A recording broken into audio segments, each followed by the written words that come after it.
Bismillahirrahmanirrahim. Assalamualaikum warahmatullahi wabarakatuh. Alhamdulillahirrabbilalamin wa bihi nasta'in wa ala umuri dunya waddin wassalatu wassalamu ala asrafil anbiya'i wal mursalin wa ala alihi washabihi ajmain amma ba'du. Di sini saya Indah Melisa Fitri akan menjalankan tugas sejarah peradaban Islam dan menjelaskan beberapa materi. Materi yang pertama itu ada sistem politik Islam masa Khalifah Abu Bakar, dan materi yang kedua itu penyelesaian kaum ridot. Baik, langsung materi yang pertama. Materi yang pertama itu kan sistem politik Islam pada masa Khalifah Abu Bakar. Pengangkatan Abu Bakar sebagai Khalifah itu sebagaimana dijelaskan pada peristiwa Thaqif Bani Sa'idah merupakan bukti bahwa Abu Bakar menjadi khalifah itu bukan keinginannya sendiri, melainkan hasil musyawarah mufakat para sahabat.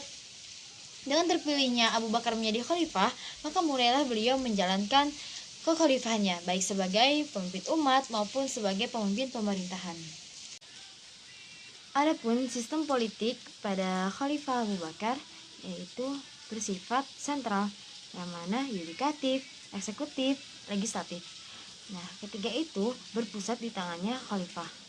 Meskipun Abu Bakar adalah khalifah, Abu Bakar tetap jika ada masalah atau sesuatu, pasti beliau akan memusyawarahkan kepada para sahabatnya.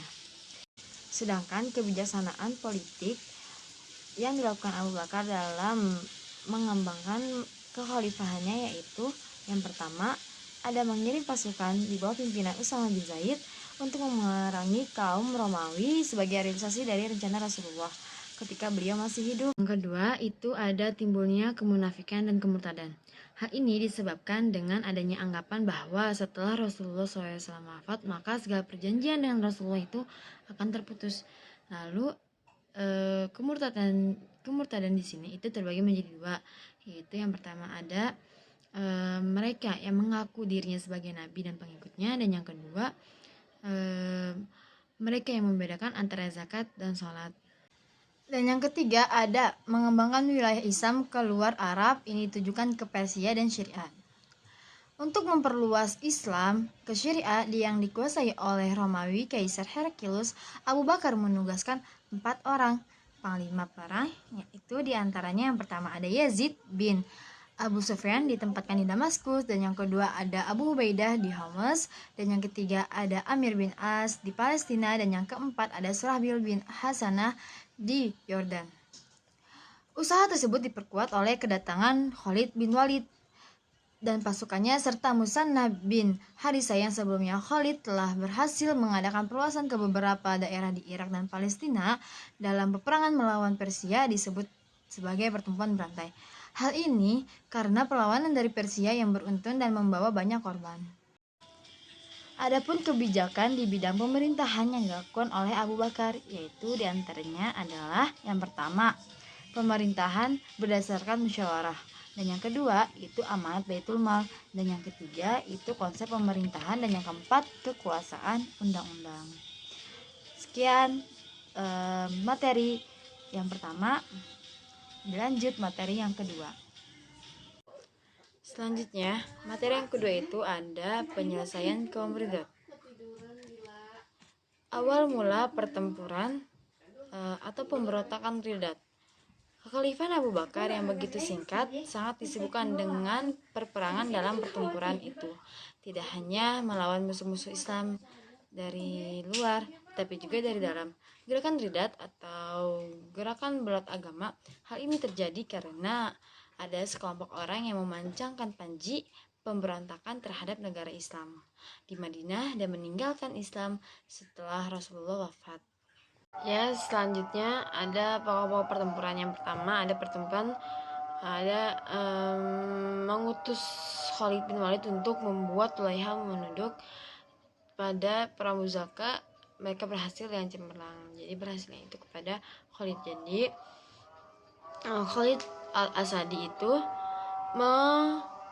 berhasil mempengaruhi pengikutnya yang berasal dari Qabil Az-Zubyan, Godoban Wazab, yang mana agar mereka itu tidak membayar zakat namun tetap melaksanakan salat. Nah, dari situ Abu Bakar bertegas bahwa zakat dan salat itu tidak bisa dipisahkan.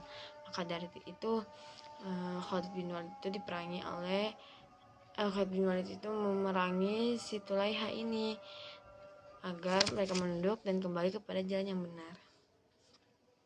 Selanjutnya ada Abu Bakar yang mengutus Ikrimah bin Abu Jahal dan sahabatnya Surabil untuk memerangi Musailamah, akan tapi mereka gagal.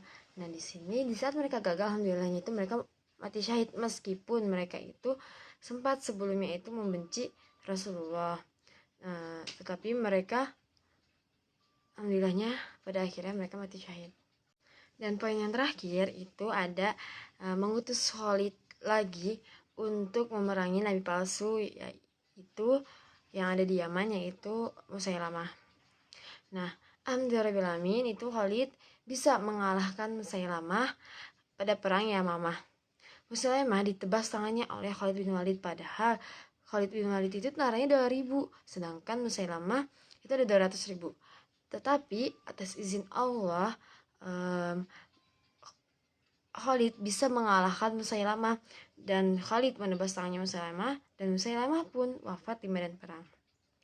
Sedangkan satunya lagi itu ada Aswad al-Unsi. Ia memeluk Islam serta pengikut-pengikutnya. Karena apa? Karena ia sadar bahwa Tulaiha dan Musailamah al-Kazab itu telah kalah dan ia takut. Akhirnya ia ridho untuk masuk Islam. Mungkin cukup sekian presentasi dan materi dari saya. Bila ada kekurangan mohon dimaafkan. Sekian, terima kasih. Wassalamualaikum warahmatullahi wabarakatuh.